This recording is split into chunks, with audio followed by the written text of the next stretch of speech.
जय हिंद दोस्तों, स्वागत है आप सभी का एक बार फिर से सॉफ्ट स्टडी यूट्यूब चैनल में। मैं हूं सौरभ और एक बार फिर से आपके साथ हूं एक और नई वीडियो को लेकर। तो दोस्तों, Madhya Pradesh high court assistant grade 3, stenotypist grade 2, grade 3 के लिए यह हमारी जीके की क्लासेस चल रही हैं, जिसमें राज्य व्यवस्था के क्वेश्चंस को डिस्कस किया जा रहा है। और यह हमारी राज्य व्यवस्था की 8वीं क्लास है। कौन सी क्लास है? 8वीं। इससे पहले 7 वीडियोस आ चुकी हैं। यदि आपने उन्हें नहीं देखा है तो लिंक आपको इसके डिस्क्रिप्शन में मिल जाएगा, जहां से आप उन सभी वीडियोस को देख सकते हैं। देखिए, राज्य व्यवस्था एक इंपॉर्टेंट टॉपिक है हाई कोर्ट के एग्जाम के लिए। यहाँ से लगभग 3 से 4 क्वेश्चन, यदि ओल्ड क्वेश्चन पेपर को देखा जाए तो 3 से 4 क्वेश्चन आपके एग्जाम में देखने को मिलते हैं। ठीक है, ज़्यादा भी क्वेश्चन की संख्या इससे हो सकती है, इसलिए सबसे पहले अपन ने राज्य व्यवस्था को यहाँ पर टॉपिक को पकड़ा था। तो राज्य व्यवस्था को ख़त्म करेंगे। 8वीं वीडियो है, लगभग 2 वीडियो और आएंगी, 10 वीडियोज़ में ख़त्म हो जाएगी अपनी राज्य व्यवस्था। ठीक है, और अधिकतर क्वेश्चन जो हैं अपन ने कवर यहाँ पर कर लिए हैं। मंडे से अपनी जो है कंप्यूटर की क्लास स्टार्ट होनी थी, लेकिन किसी कारण बस वो स्टार्ट नहीं हो पाई। कारण क्या है तो मैं वो आपको बता देता हूँ। देखिए, जो कंप्यूटर के अपने टॉपिक रहेंगे उनके क्वेश्चंस को अपन टॉपिक वाइज ही कवर करेंगे। ठीक है, तो इसलिए थोड़ा सा पीडीएफ बनाने में वहाँ पर टाइम लग रहा है। सबसे पहले अपन टॉपिक से बनने वाले महत्वपूर्ण क्वेश्चंस को भी वहाँ पर देखेंगे, और कुछ थ्योरी भी रहेगी जो अपन वहाँ पर कवर करेंगे, जिससे जो आपके क्वेश्चन रहेंगे और भी अच्छे तरीके से वो आपको याद हो जाएंगे। ठीक है, तो इस प्रकार से। और एक प्रॉब्लम ये भी है कि जो कंप्यूटर के क्वेश्चन हैं उन्हें हिंदी में भी टाइप करना है और इंग्लिश में भी टाइप करना है। ठीक है, क्योंकि जो क्वेश्चन पूछे जाते हैं वो इंग्लिश में पूछे जाते हैं, और कुछ बच्चे ऐसे भी हैं जिनको इंग्लिश समझ में नहीं आती, तो दोनों में वहाँ पर हिंदी इंग्लिश दोनों में क्वेश्चन लाने होंगे। ठीक है, इसलिए उसमें थोड़ा सा टाइम लगेगा, लेकिन बहुत अच्छी क्लासेस रहेंगी अपनी कंप्यूटर की भी जब भी स्टार्ट होंगी। ठीक है, और इसके एग्ज़ाम की यदि हम बात करें तो एग्ज़ाम देखिए, वर्तमान में यदि हम कोरोना की स्थिति की बात करें तो जो हाई कोर्ट का ग्रुप, जो अपने चतुर्थ श्रेणी के पद निकाले गए थे हाई कोर्ट में, जिसके इंटरव्यू चल रहे थे, तो इंटरव्यू को स्थगित कर दिया गया है। ठीक है, बढ़ते हुए कोरोना के केसेस को देखते हुए। तो देखिए, जो ये ग्रुप 2 जी असिस्टेंट ग्रेड 3 का ये जो आपका एग्ज़ाम है, ये थोड़ा सा आगे हो सकता है। ठीक है, अभी तक लग रहा था कि जनवरी के लास्ट तक आपकी जो है कोई ना कोई न्यूज़ आ जाएगी इसके संबंध में, एडमिट कार्ड आ जाएंगे या फिर डेट आ जाएगी एग्ज़ाम की कब होगा। लेकिन अब ये एग्ज़ाम आपका फरवरी के 2-3 वीक तक जा सकता है, यदि स्थिति ऐसी ही बनी रही जो सिचुएशन है कोरोना की। ठीक है, वो और अधिक केसेस बढ़ते हैं तो एग्ज़ाम थोड़ा सा आगे होगा, और यदि नॉर्मल कंडीशन रहती है, केसेस कम होते हैं, तो फरवरी के 2-3 वीक तक आपका एग्ज़ाम होने के चांसेस यहाँ पर हैं। ठीक है, तो तब तक अपन यहाँ पर जितनी भी जीके रहेगी इससे संबंधित, चाहे आपकी हिस्ट्री हो, पॉलिटी हो, जियोग्राफी हो, जहाँ से भी क्वेश्चन आपके बनते हैं, चाहे आपका कंप्यूटर हो, 50 नंबर की तैयारी तो अपन बहुत अच्छे तरीके से कर ही लेंगे। और मैथ और रीजनिंग आपको कवर करनी है स्वयं ही। ठीक है, कहीं से भी करें।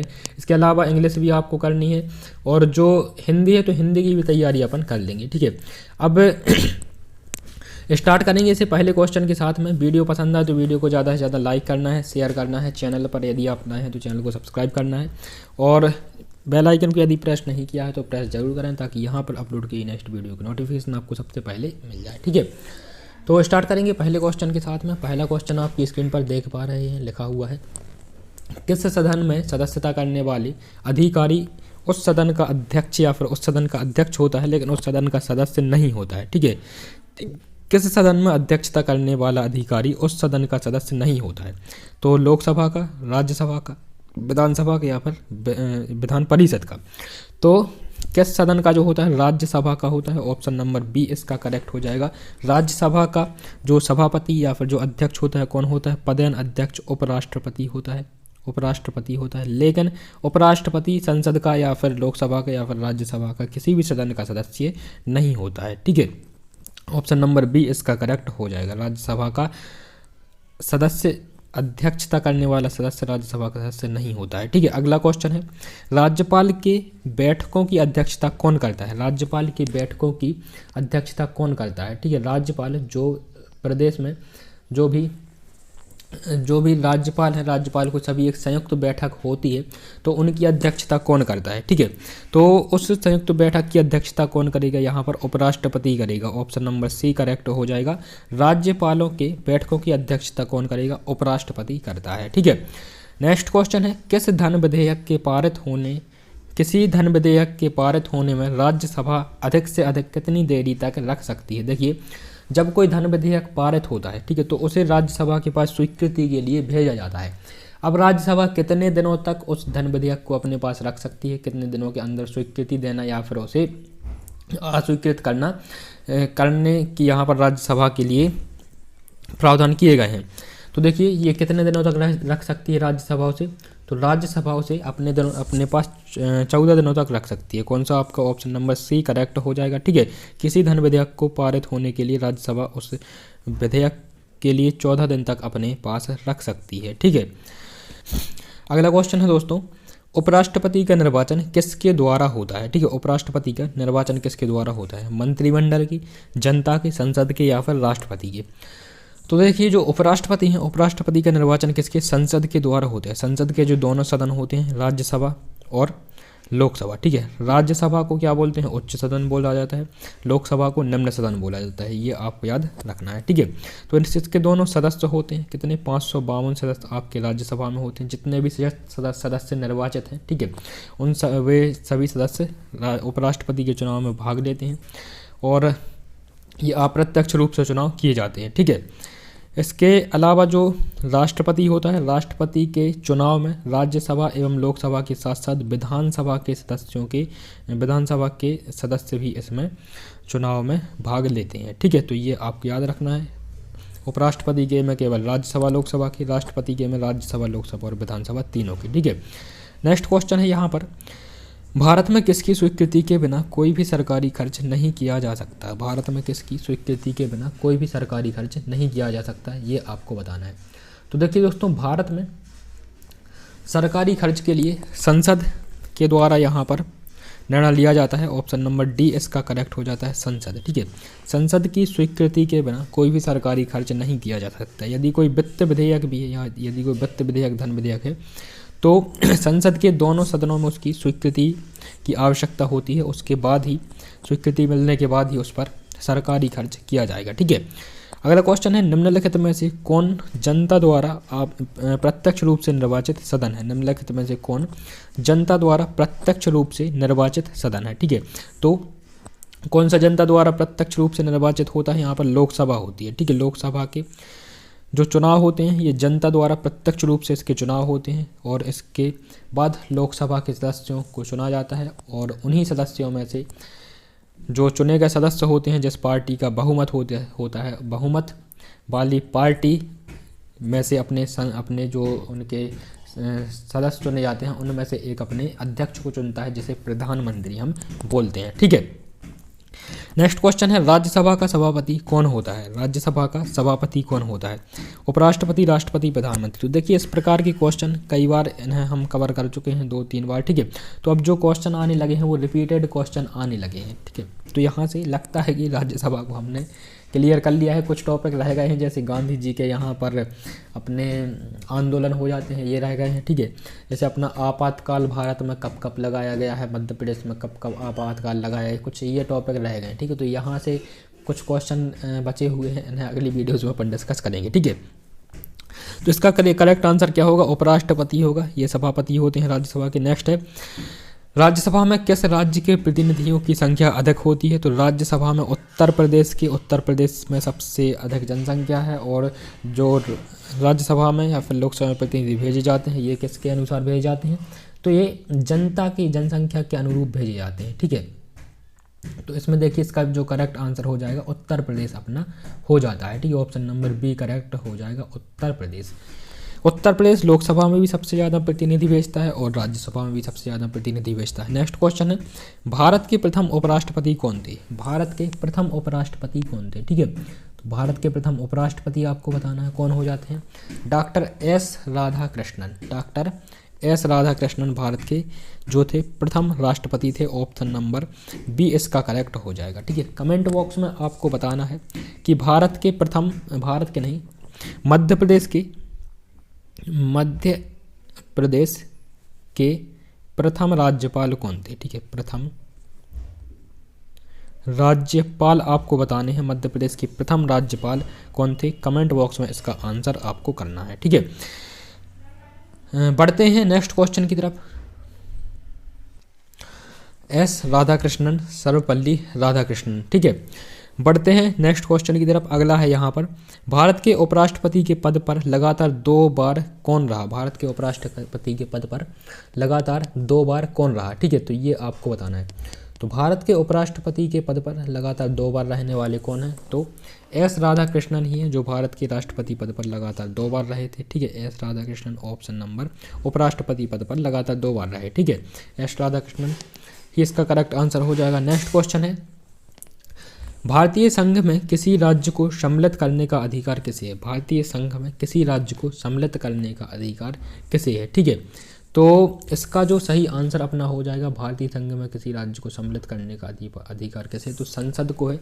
संसद ही किसी राज्य को भारतीय संघ में सम्मिलित कर सकती है। संसद ही किसी राज्य की सीमाओं में बदलाव कर सकती है, किसी राज्य का विभाजन कर सकती है। ठीक है, एक राज्य से 2 राज्यों में उसे परिवर्तित कर सकती है। एक संविधान संशोधन के माध्यम से ये पूरी प्रक्रिया होती है। ठीक है, संशोधन के माध्यम से किसी भी राज्य की सीमा में परिवर्तन होता है और राज्यों का विभाजन हो सकता है, नए राज्य का गठन हो सकता है, आदि सभी अधिकार ये संसद के पास है। ठीक है, नेक्स्ट क्वेश्चन है, भारतीय संविधान के किस अनुच्छेद में प्रेस की स्वतंत्रता दी गई है? भारतीय संविधान के किस अनुच्छेद में प्रेस की स्वतंत्रता दी गई है? प्रेस की मतलब मीडिया है, जो मीडिया को स्वतंत्रता दी गई किसमें? 19A। ठीक है, 19 का ए है, इसमें दी गई है।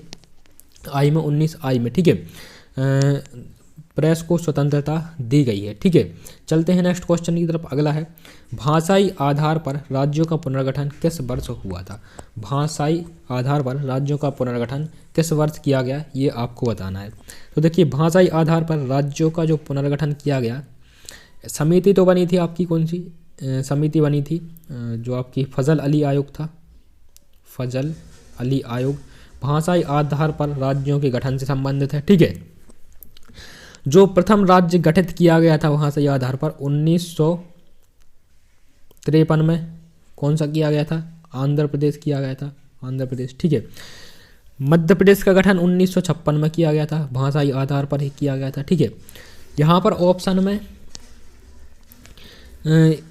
सही ऑप्शन नहीं है। भारतीय भाषाई आधार पर राज्यों का पुनर्गठन किस वर्ष किया गया था? तो 1953 में किया गया था। 1953 इसका करेक्ट आंसर हो जाता ऑप्शन में। ठीक है, किसी ऑप्शन में यहाँ पर अपन चेंज करते हैं, फर्स्ट में 1953 में। ठीक है, जो समिति बनी थी 1951 में बनी थी, 1953 में पुनर्गठन किया गया था। नेक्स्ट क्वेश्चन की तरफ बढ़ते हैं, निम्नलिखित में से कौन किसी राज्य का क्षेत्र घटा या बढ़ा सकता है? कौन किसी राज्य का क्षेत्र घटा या बढ़ा सकता है? ठीक है, तो संसद को ही यह अधिकार है, किसी राज्य का क्षेत्र घटा सकती है, बढ़ा सकती है, बदलाव कर सकती है, नया राज्य स्थापित कर सकती है। नेक्स्ट क्वेश्चन है, नए राज्य के गठन अथवा सीमा में परिवर्तन करने का अधिकार किसको है? नए राज्य के गठन अथवा सीमा में परिवर्तन करने का अधिकार ये भी संसद को हो जाता है। ठीक है, भारतीय संविधान में अस्पृश्यता उन्मूलन से संबंधित अनुच्छेद कौन सा है? अस्पृश्यता उन्मूलन, जिसमें छुआछूत का अंत किया गया है, इससे संबंधित आपका कौन सा हो जाता है अनुच्छेद? ठीक है, तो जो मौलिक अधिकार दिए गए हैं, मौलिक अधिकार किस में दिए गए हैं? भाग 3 में दिए गए हैं। अनुच्छेद नंबर 12 से लेकर 35 में आपके मौलिक अधिकारों का वर्णन किया गया है। ठीक है, किसमें? भारतीय संविधान में। तो कौन सा संविधान है जो कि अस्पृश्यता का उन्मूलन करता है, छुआछूत का अंत करता है? तो यहाँ पर अनुच्छेद हो जाता है कौन सा? 17वां अनुच्छेद जो है ये अस्पृश्यता से संबंधित है। ठीक है, ऑप्शन नंबर सी इसका करेक्ट हो जाएगा। बढ़ते हैं नेक्स्ट क्वेश्चन की तरफ। अगला है, राज्य पुनर्गठन आयोग का गठन किस वर्ष किया गया था? राज्य पुनर्गठन आयोग का गठन किस वर्ष किया गया था? ठीक है, तो इसमें भी दोस्तों का किस वर्ष किया जाएगा? ये 1953 में। ठीक है, भाषाई राज्य पुनर्गठन आयोग का जो गठन है यह 1953 में किया गया था। ठीक है, भाषाई आधार पर, तो यहाँ पर ऑप्शन नंबर बी सही हो जाएगा। राज्य पुनर्गठन आयोग का गठन किस वर्ष किया गया था? तो 1953 में राज्य पुनर्गठन आयोग का गठन किया गया था। ठीक है, जो 1951 में समिति बनी थी फजल अली की अध्यक्षता में। ठीक है, इस समिति को एक रिपोर्ट प्रस्तुत करनी थी कि आप लोग जाइए राज्यों में और देखिए कि क्या भाषा के आधार पर राज्यों का पुनर्गठन किया जा सकता है। तो इस समिति ने ये निर्णय लिया और फाइनली 1953 में एक आयोग का भी गठन किया गया और इसी आयोग के तहत राज्यों का गठन भाषाई आधार पर किया जाता है। ठीक है, बढ़ते हैं नेक्स्ट क्वेश्चन की तरफ। अगला है, निम्नलिखित में से किस तरह से भारतीय नागरिकता प्राप्त की जा सकती है? निम्नलिखित में से किस तरह से भारतीय नागरिकता प्राप्त की जा सकती है?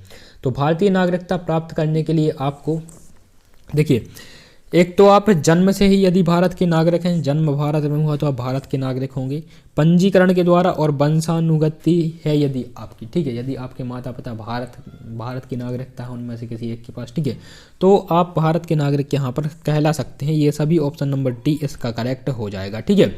बढ़ते हैं नेक्स्ट क्वेश्चन की तरफ। मौलिक अधिकार को निलंबन कौन कर मौलिक अधिकारों का निलंबन कौन कर सकता है, ठीक है। तो मौलिक अधिकारों का निलंबन कौन कर सकता है यहाँ पर, तो सबसे पहले तो आपको बता दें, जो मौलिक अधिकार हैं, जब आपातकाल की घोषणा की जाती है तो आपातकाल की घोषणा में अनुच्छेद जो 19 है इसका आपको जो है निलंबन तुरंत कर दिया जाता है, ठीक है। अनुच्छेद 20 और 21 का कभी भी निलंबन नहीं होता है, जिसमें प्राण एवं दैहिक स्वतंत्रता से संबंधित है ये, ठीक है। तो अनुच्छेद 20-21 का कभी निलंबन नहीं होता है। इसके अलावा अन्य अनुच्छेदों का निलंबन राष्ट्रपति कर सकता है संसद की सलाह पर, ठीक है। राष्ट्रपति अन्य अनुच्छेदों का निलंबन कर सकता है, ठीक है। तो ऑप्शन नंबर डी इसका करेक्ट हो जाएगा, राष्ट्रपति। बढ़ते हैं नेक्स्ट क्वेश्चन की तरफ। अगला है, निम्नलिखित में से कौन सा अधिकार भारतीय संविधान के अनुच्छेद 32 के अंतर्गत प्रवर्तित किए जा सकता है। निम्नलिखित में कौन सा अधिकार भारतीय संविधान के अनुच्छेद 32 के अंतर्गत जो है प्रवर्तित किया जा सकता है या फिर ये दिया जा सकता है, ठीक है। तो कौन सा हो जाएगा यहाँ पर, मौलिक अधिकार, संवैधानिक अधिकार या फिर इनमें से कोई नहीं। तो मौलिक अधिकार यहाँ पर प्रवर्तित किए जा सकते हैं, मौलिक अधिकारों के अंतर्गत ही आता है अनुच्छेद 32, ठीक है। नेक्स्ट क्वेश्चन है, मौलिक अधिकारों के बारे में सुनवाई करने का अधिकार निम्नलिखित में से किसको प्रदान किया गया है। तो मौलिक अधिकारों के बारे में सुनवाई करने का अधिकार किसको प्रदान किया गया है, ये दोस्तों प्रदान किया गया है आपका सर्वोच्च न्यायालय को। ऑप्शन नंबर जो करेक्ट हो जाएगा कौन सा, ऑप्शन नंबर बी इसका करेक्ट हो जाएगा, ठीक है। सर्वोच्च न्यायालय को संविधान का रक्षक माना जाता है, ठीक है। और सर्वोच्च न्यायालय के पास या फिर हाई कोर्ट के पास यह अधिकार है कि वह संविधान के बारे में सुनवाई कर सकता है, ठीक है। तो दोस्तों ये था इस वीडियो का अंतिम क्वेश्चन। वीडियो आपको कैसी लगी कमेंट बॉक्स में ज़रूर बताएं। मुलाकात होगी आपसे नेक्स्ट वीडियो में, तब तक के लिए नमस्कार, जय हिंद, वंदे मातरम, धन्यवाद।